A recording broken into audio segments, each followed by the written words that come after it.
एक मकान से कुछ ऐसी बदबू सी आ रही थी, तो पड़ोसी जो होते हैं वहाँ के परेशान हो जाते हैं और उस मकान में रहने वाला एक किराएदार, उसको जब इन्फॉर्म किया जाता है और पड़ोसी उसको बोलते हैं कि यार देखो तुम्हारे मकान से कुछ बदबू सी आ रही है, तो बोलता है कि ऐसा तो कुछ नहीं है। लेकिन जब कुछ लोग ज़्यादा प्रेशर करते हैं तो उसने अपने मकान को, जो कमरा उसने किराए पर ले रखा था, जो नीचे का पोर्शन, उसको जब खोलकर देखा जाता है तो उसमें कुछ नहीं था। उसके बाद लोग पुलिस को इन्फॉर्म करते हैं और पुलिस पहुंचती है और पुलिस जब उस मकान को पड़ताल करती है, उस मकान मालिक को बुलाया जाता है, जो मकान मालिक वहाँ न रहकर दूसरी जगह रह रहा था। उससे जब पूछताछ की जाती है तो पता चलता है कि उसके जो ऊपर वाले पोर्शन में जो किराएदार रह रहा है वो लगभग 10 महीने से यहाँ नहीं रह रहा है, लेकिन किराया बराबर देता है हर महीने फिक्स डेट पर। उसके जब मकान को खुलवाया जाता है, ऊपर पोर्शन को, जब बदबू उसकी पड़ताल की जाती है कहाँ से आती है, तो जब देखा जाता है तो एक फ्रिज रखा होता है और फ्रिज के अंदर एक डेड बॉडी होती है, जो महिला होती है। महिला की उम्र लगभग 30-32 साल की रही होगी। ये देखकर क्यों, ये महिला कौन होती है और कैसे उस फ्रिज के अंदर पैक हुई, जो 10 साल से उसमें सब के रूप में रखी हुई थी, जो उसकी डेड बॉडी होती है वो ब्लैक हो जाती है। तो ये जानेंगे कि महिला कौन थी और कैसे उस मकान के अंदर फ्रिज में पहुंची। तो आप इस घटना में बराबर बने रहिएगा और घटना को समझते हैं। और तो आशा करते हैं कि आप अपने परिजनों के साथ बेहद खुश, मस्त और खुशनुमा ज़िंदगी का लुत्फ़ उठा रहे होंगे।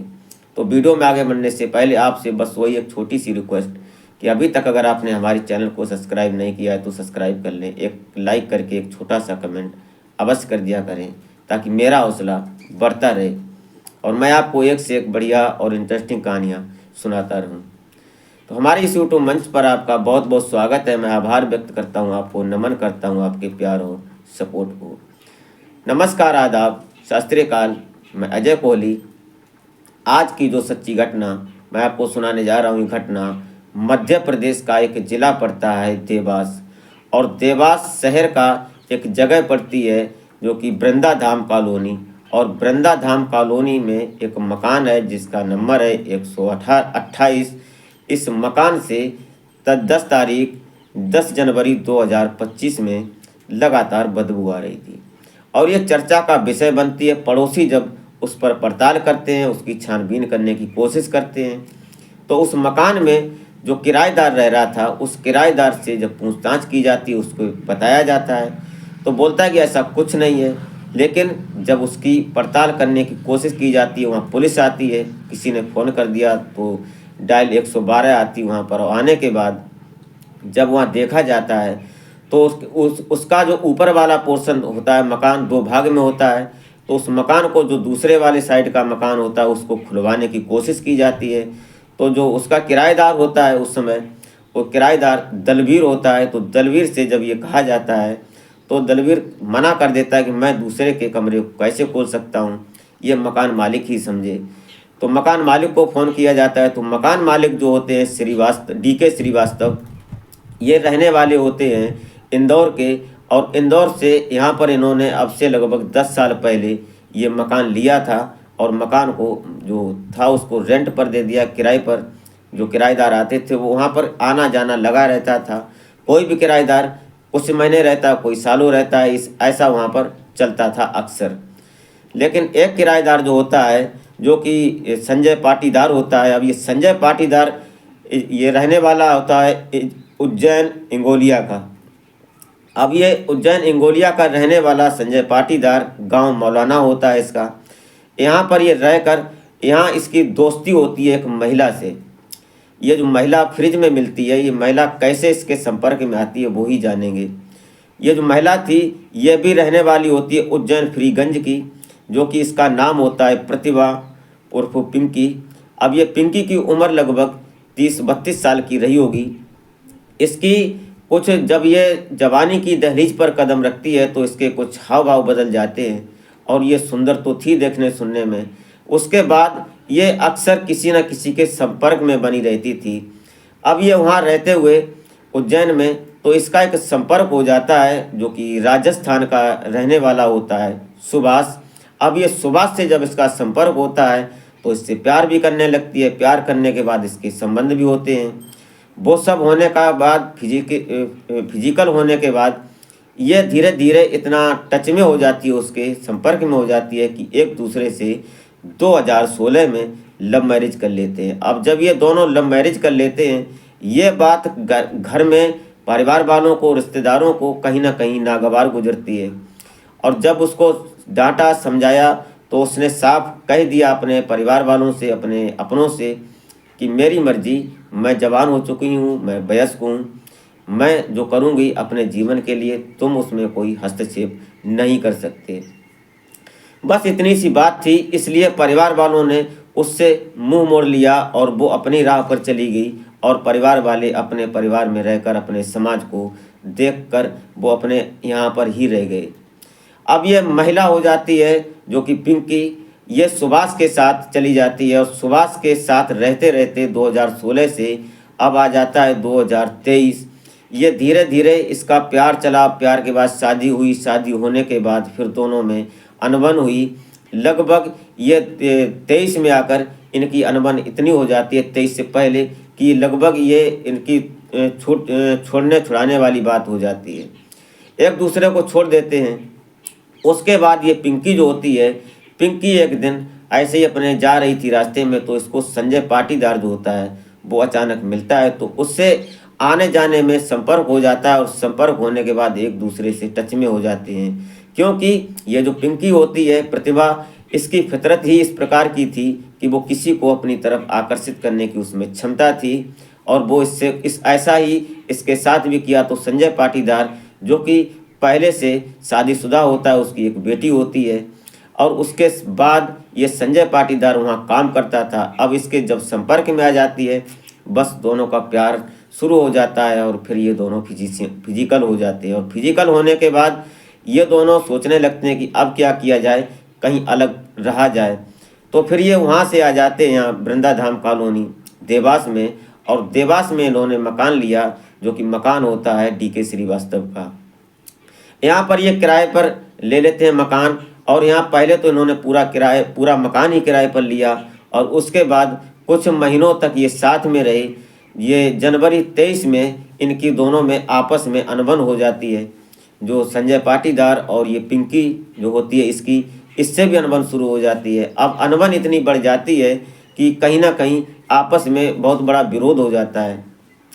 ये सब चलता रहा, चलते चलते लगभग 6 महीने गुजर जाते हैं, और मई जून के महीने में आकर इन दोनों में इतनी ज़्यादा बिगड़ंत हो जाती है कि जो संजय पाटीदार होता है, इसका दोस्त होता है विनोद इंगोलिया, जो कि इंगोलिया का ही रहने वाला होता है, ये इसका दोस्त होता है। तो दोनों एक दिन प्लान बनाते हैं कि इसको रास्ते से हटाते हैं, और ऐसा ही किया। विनोद और संजय दोनों मिलते हैं और उसके कमरे पर, जो वहाँ कमरा ले रखा था देवास में, वहाँ पर पहुँचते हैं। और वहाँ जाकर ये दोनों पहले तो पति पत्नी के रिलेशन में रहते रहे। उसके बाद जो मोहल्ला पड़ोस के लोग होते हैं, आस पड़ोस के, वो सब इसको पति पत्नी ही समझते थे, लेकिन ये लिव इन रिलेशन में रह रही थी। जबकि इसका पति जो था वो सुभाष, वो इसको छोड़ चुका था, वो राजस्थान का रहने वाला होता है। और ये जो पिंकी होती है, ये उज्जैन की रहने वाली होती है, फ्रीगंज की। लेकिन अब ये जो सुभाष होता है, उसको छोड़ने के बाद ये संजय से जब संपर्क में हुई, संजय के साथ में रहते, यहाँ लिव इन रिलेशन में रहते रहते, जब 2023 जनवरी के महीने में इनका विवाद ज़्यादा होता है, तो इसका दोस्त विनोद जो होता है, विनोद इंगोलिया, ये साथ में आता है। और साथ में आने के बाद ये एक उसके रुपट्टे से उसकी गर्दन को जब तक खींचते हैं, दाबते हैं, कि जब तक उसकी सांसें थम नहीं जाती। और जो विनोद होता है उसके मुंह को दाब लेता है, रोक लेता है, जो कि उसकी चीख और आवाज़ निकल न सके। उसके बाद अब दोनों प्लान करते हैं कि इसके सब का क्या किया जाए। तो दोनों ने प्लान बनाया तुरंत, और जो घर में रखा हुआ फ्रिज था, उस फ्रिज को इन लोगों ने, उसके अंदर जो बॉक्स होते हैं, पार्टीशन होती है, उसको बाहर निकाल कर, और इन लोगों ने उस पिंकी को अंदर पैक कर दिया, उस फ्रिज के अंदर। अब जब प्रतिभा और पिंकी दोनों, प्रतिभा पिंकी को जब अंदर बंद कर देते हैं, बंद करने के बाद एक कपड़े से, पट्टी से उसको कसकर मजबूती से फ्रिज को बांध देते हैं। और बांधने के बाद फिर ये बाहर निकल जाते हैं और उस फ्रिज को चालू कर देते हैं। ये जून के महीने में इन्होंने किया और उसके बाद ये बाहर निकल जाते हैं। अब ये जो संजय पाटीदार होता है ये अपने गांव पहुंच जाता है और वहां से हर महीने फिक्स डेट पर मालिक को किराया देता है। लेकिन मालिक ने एक दिन ये कहा कि ऐसा करो, तुम रहते नहीं हो तो इस मकान को खाली करो, मैं किसी और को दूं। लेकिन उसका जवाब यही होता है कि मैं तुमको किराया बराबर दे रहा हूँ, आपको क्या परेशानी है। तो उसने बात तो खैर सही होती है, क्योंकि मकान मालिक को सिर्फ चाहिए था पैसा, उसको इससे मतलब नहीं था कि तुम रह रहे हो या नहीं रह रहे हो। लेकिन यहाँ पर एक बड़ा काम हो जाता है, जो 10 जनवरी 2025 को इनके साथ में जो रह रहा दलवीर ये सोचता है कि इसके मकान में जो लाइट जा रही है वो फ्री में जा रही है, उसका कोई यूज नहीं हो रहा है, उसका बल्ब और जो फ्रिज चल रहा है, क्यों ना ऐसा किया जाए कि इसका कनेक्शन काट दिया जाए, तो उससे हमारी जो 100-200 रुपए की बचत होगी बिल की वो बच जाएगा। इसलिए उसने कनेक्शन काट दिया 9 जनवरी को। अब 9 जनवरी को जब इसने कनेक्शन काटा तो फ्रिज बंद होता है, और फ्रिज बंद जब होता है तो पता चलता है कि उस मकान से बदबू आना शुरू हो जाती है।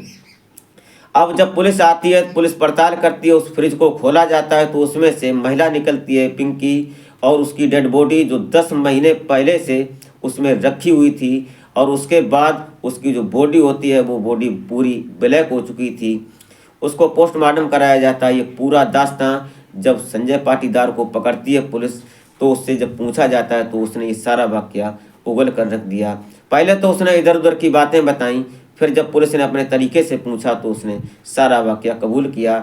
उसके बाद जो उसका दोस्त विनोद होता है इंगोलिया, उसको पकड़ने की बात कही, तो विनोद इंगोलिया जो था वो राजस्थान के टोंक जिले में इसने कोई कांड किया था। उस कांड के चक्कर में ये पहले से ही टोंक जेल में बंद था। ये पता चला कि इस पड़ताल में उसके बाद फिर जो ये संजय पाटीदार होता है, इसको पुलिस 1-2 दिन की रिमांड लेती है, और रिमांड लेने के बाद ये सारा वाकया कबूलता है। उसके बाद इसको पुलिस हिरासत के बाद जो जिला सत्र न्यायालय होता है वहाँ इसको पेश किया जाता है। जो संबंधित धाराएं बनती हैं उन धाराओं सहित इसको आज जेल भेज दिया गया है। दोस्तों, ये होता है अपने माता पिता को छोड़कर, उनकी बात को न मानकर। शायद कुछ ऐसा हो सकता है जो नहीं होना चाहिए। इसलिए अपनों से बड़ों की कदर करें और अपने से बड़ों की बात को मानने की कोशिश करें, क्योंकि उनको हुनर होता है, उन्होंने ज़िंदगी को जिया होता है, उन्होंने देखा होता है कि किस प्रकार से ये दुनिया है और कैसे कैसे लोग हैं। चढ़ती उम्र में शायद ये बच्चे नहीं समझ पाते हैं, लेकिन उसका खामियाजा वो खुद भुगतते हैं, उसके बाद माता पिता को भी भुगतना पड़ता है। तो दोस्तों, ये रही कहानी। आपको कैसी लगी ये बात आप कमेंट में ज़रूर दें, क्योंकि इस घटनाक्रम को सुनाने का उद्देश्य किसी को हैरान या परेशान करना नहीं था, नहीं किसी के दिल को ठेस पहुंचाना था। सिर्फ और सिर्फ एक जागरूकता का संदेश होता है कि आने वाला वक्त हमारे सामने किस शक्ल में आएगा इसकी हमें जानकारी नहीं है, और उसी को आगाह करने की हम कोशिश करते हैं। तो मिलते हैं फिर नेक्स्ट वीडियो में, तब तक के लिए जय हिंद।